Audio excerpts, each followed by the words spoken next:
Assalamualaikum, my name is Amirol Hasyifi bin Johari from class AP2474A. So, right now, I'm going to present about my persuasive speech. My topic is video games do not promote violence. The 20th century gave birth to several things, one of the most significant being video games. Video games are a type of digital entertainment medium.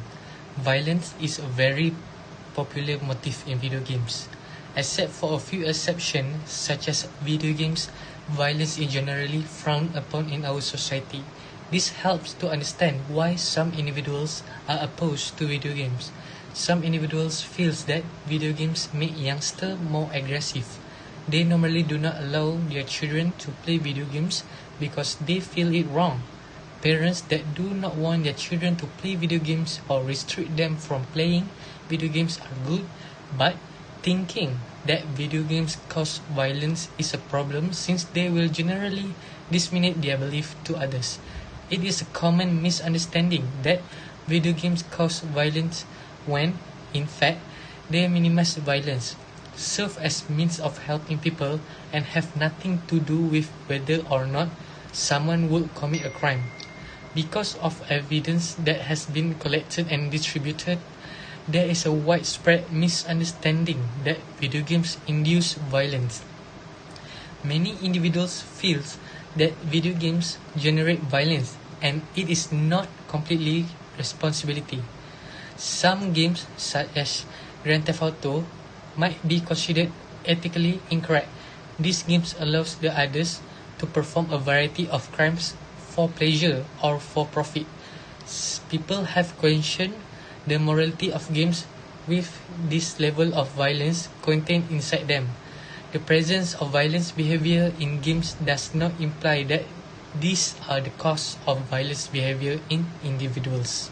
My first point is no clear link between an increase in the number of violent video games and increase in violent crime. This idea is not entirely unfounded. After all, if individuals perform violent crimes in video games, it is reasonable to expect the same conduct in real life. So, while taking this approach is not necessarily wrong, it is also not accurate because the knowledge is erroneous. Parents also fail to consider the context of these violent games. With Call of Duty, you normally play as a soldier attempting to rescue the world, or at the very least, beat the game's antagonist. You are generally playing as a hero or virtuous person who will endeavor to do their right thing. Companies strive to create charming characters because they increase the likelihood of consumer liking the game. Most video games heroes may be regarded as role model, such as Mario, Sonic, Link, and Master Chief. Are all video game protagonists that originate from diverse genre, yet are all regarded heroes in them. They all have distinct desired characteristics, as seen by Master Chief's ready self-sacrifice and Link's amazing courage. Even said not every video game is violent, there are video games that allow you to engage in various activities, such as golfing or dance. Because most video games are connected with violence, all games, including those that have nothing to do with violence, are being accused. All of this spreads disinformation that harms the gaming business and other sectors that collaborate with it, while also preventing children from enjoying excellent games. My second point is as video game sales are increased, overall crime has decreased. Many people assume that video games are too responsible for the rise in violence, yet they have actually contributed to reduce crime. Some may believe that there is more violence now than in the past, but that is not true. The notion that crime is on the rise is a mirage. The national crime rate peaked at 1991 at 5,000 plus offences per 100,000 people and has typically been dropping since. Crime declined for the 14th year in a row in 2015. According to preliminary figures in 2016, the total crime rate will stay constant at 2,000 plus per 100,000 people, up less than 1% from 2015. today's crime rate is less than half that of 1991. This may be in tribute in part to the internet and how it has made it possible for material to spread so easily.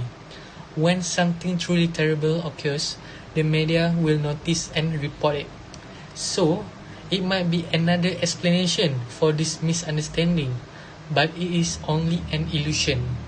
There are many reasons for violence to occur, but one very simple answer that no one really considers is violent games may actually reduce crime as aggressive players are too busy shooting virtual enemies to cause trouble in real world.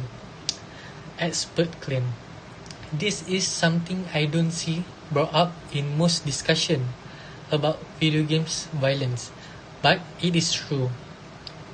When people are playing video games, they have less time to generate issues, such as committing crimes. According to this argument, video games have a positive impact on crime. It claims that rather than rising when new violent video games are released, violent crime rates actually fall because gamers are too busy at home playing the games, adding that time spent gaming cannot be spent on other activities, both legitimate and illicit violence activities. People who like murdering individuals in games are likely to do so in real life, since most people have a moral compass that keeps them on the right track. My last point is video games do not incite violence. It's because gaming has very little to do with whether or not someone will commit a crime. According to federal crime data, the rate of adolescent violent crime in Malaysia is at a 30-year low. Researchers discover that persons doing time for serious crime watch less media before committing their crime than the general population.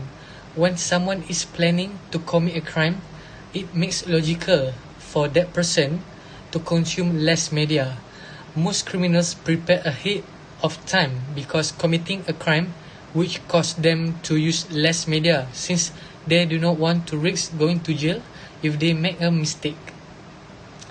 According to New Zoo, a gaming industry research organization, over 60% of the Japanese population played video games in 2016. However, nearly no one is killed by a gun in the country, which prohibits the possession, carrying, sale or purchase of pistol or rifle. According to Gun Policy Organization, which records publish information on armed violence, firearm law and gun regulation, there were just 6 gun deaths in Japan in 2014 compared to almost 30,000 in the United States.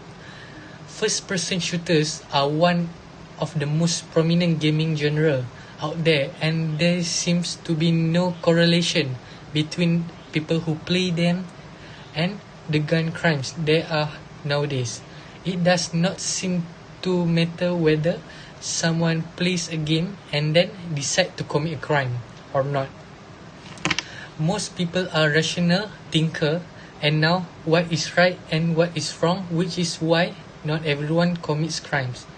Even with the people who are not able to think as properly as others, they still have people that try and help them stay on the right track.